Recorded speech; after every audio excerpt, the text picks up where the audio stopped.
नमस्कार मित्रांनो, जर तुमची मका 50 ते 60 दिवसांची झाली आहे आणि मक्यामध्ये लष्करी अळीचा प्रादुर्भाव दिसत आहे, तर हा व्हिडिओ शेवटपर्यंत नक्की बघा. कारण या व्हिडिओमध्ये आपण लष्करी अळीवर प्रभावी नियंत्रण कसे मिळवावे याविषयी जाणून घेणार आहोत. त्याचप्रकारे मका पिकामध्ये झिंकची कमतरता का तयार होते आणि झिंक म्हणजे सिलेटेड झिंक किंवा जमिनीतून जायचे असेल तर आपण झिंक सल्फेटचा उपयोग का करावा याविषयी सविस्तर माहिती आपण आजच्या या व्हिडिओमध्ये पाहणार आहोत. तरी व्हिडिओ शेवटपर्यंत न स्किप करता पूर्ण बघा. तर मित्रांनो, सर्वप्रथम आपण लष्करी अळीबद्दल बोलूया. मित्रांनो, लष्करी अळी ही मका पिकाच्या पोंग्यामध्ये लपून बसते व मका पिकाची कोवळी पाने म्हणजेच ज्या ठिकाणाहून मका पिकाचा शेंडा निघतो तोच खात असते. यामुळे मका पिकाची वाढ ही खुंटते, म्हणून मका पिकाचे मोठ्या प्रमाणावर नुकसान होत असते. यामुळे या लष्करी अळीचे वेळीच नियंत्रण करणे गरजेचे असते. तर यासाठी आपण कोणत्या कीटकनाशकाचा वापर करावा, तर आपण त्यासाठी बेस्ट ॲग्रीसाईडचे सिटीजन यामध्ये क्लोरॅन्ट्रानिलिप्रोल घटक असलेला 18.5% SC मध्ये याचे प्रति एकर 60 मिली 150 ते 200 लिटर पाण्यात मिसळून फवारणी करावी. यामुळे आपल्याला लष्करी अळीच्या नियंत्रणामध्ये प्रभावी नियंत्रण मिळवता येऊ शकते.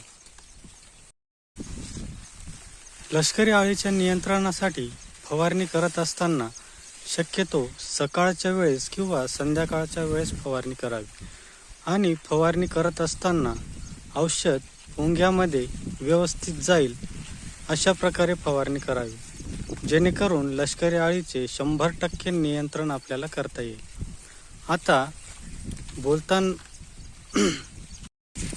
आता व्हिडिओमधील पुढील घटक म्हणजे झिंक. झिंकचा वापर मका पिकामध्ये का केला जातो, याचे मका पिकामध्ये काय फायदे होतात याविषयी जाणून घेऊ. तर मित्रांनो, मका पिकामध्ये झिंकची कमतरता ही नेहमी जाणवत असते. कारण मका पिकाचे पान जेवढे रुंद होईल तेवढे प्रकाश संश्लेषणाची क्रिया ही जलद गतीने होते आणि अन्न तयार करण्याची प्रक्रिया देखील सुधारते. यामुळे मका पिकाची वाढ झपाट्याने होत असते. त्यासोबत कणसांचा विकास देखील चांगल्या प्रकारे होत असतो. यामुळे मका पिकामध्ये झिंकचा वापर हा केलाच पाहिजे.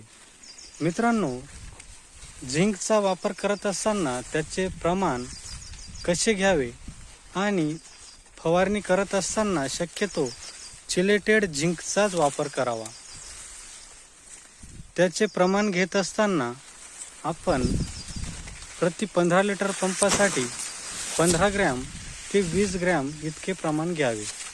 यामुळे आपल्याला चांगल्या प्रकारे रिझल्ट मिळत असतात. आणि मित्रांनो, फवारणी करत असताना शक्यतोवर याची काळजी घ्यावी की आपण फवारणी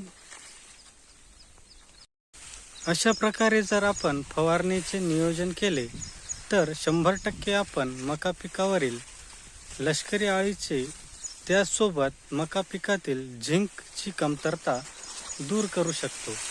यामुळे आपल्याला मका पिकातून हवे असलेले उत्पन्न हे साध्य करता येऊ शकते.